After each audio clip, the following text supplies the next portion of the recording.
ಮೈಸೂರು ಸಾಂಸ್ಕೃತಿಕ ನಗರ. ಇವತ್ತು ನಮ್ಮ ರಾಷ್ಟ್ರೀಯ ನಾಯಕಿಯಾದಂಥ ಸೋನಿಯಾ ಗಾಂಧಿಯವರು ಇವತ್ತು ಸ್ವಲ್ಪ ಹುಷಾರಿರಲಿಲ್ಲ. ಅವರ ಆರೋಗ್ಯ ಚೇತರಿಸ್ಕೊಳ್ಳಿ. ಅವರು ಉನ್ನತ ಸ್ಥಾನದಲ್ಲಿದ್ದಾರೆ. ಅವರು ಯಾವಾಗಲೂ ಮಾರ್ಗದರ್ಶಕನಾಗಿದ್ದಾರೆ ನಮ್ಮ ಕಾಂಗ್ರೆಸ್ ಪಕ್ಷಕ್ಕೆ. ಅವ್ರಿಗೆ ಆರೋಗ್ಯ ಭಾಗ್ಯ ಕಲ್ಪಿಸಲಿ ಎಂದು ಇವತ್ತು 101 ಕಾಯನ್ನು ಕೋಟೆ ಆಂಜನೇಯ ದೇವಸ್ಥಾನದಲ್ಲಿ ಇವತ್ತು ಹಮ್ಮಿಕೊಳ್ಳಲಾಗಿತ್ತು.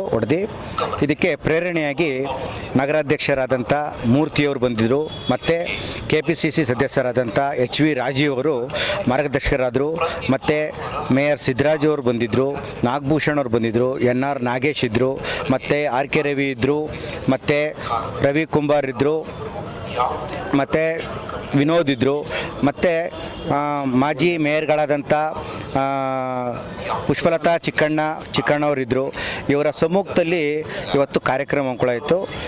ಏನು ಕಾರ್ಯಕ್ರಮ ಇವತ್ತು ಅಂದರೆ 2 ಬಾರಿ ಅವ್ರಿಗೆ ಪ್ರಧಾನಮಂತ್ರಿ ಆಗೋ ಹುದ್ದೆ ಸಿಗುತ್ತೆ ಸೋನಿಯಾ ಗಾಂಧಿಯವ್ರಿಗೆ.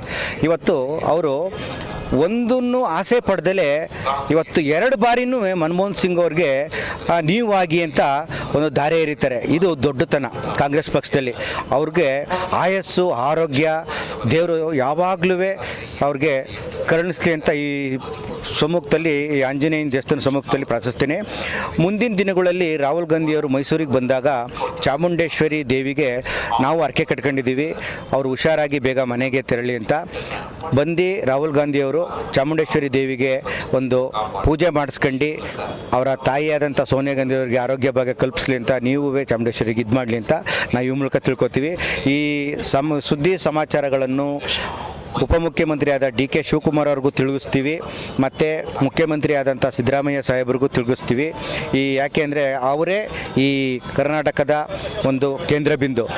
ಅವರ ಮಾರ್ಗದರ್ಶನದಲ್ಲಿ ರಾಹುಲ್ ಗಾಂಧಿಯವರು ಚಾಮುಂಡಿ ಬೆಟ್ಟಕ್ಕೆ ಬರಬೇಕೆಂದು ಈ ಮುಖಾಂತರ ನಾವು ಕಾಂಗ್ರೆಸ್ ಪಕ್ಷದ ಪರವಾಗಿ ಕೇಳ್ಕೊತಾ ಇದ್ದೀವಿ.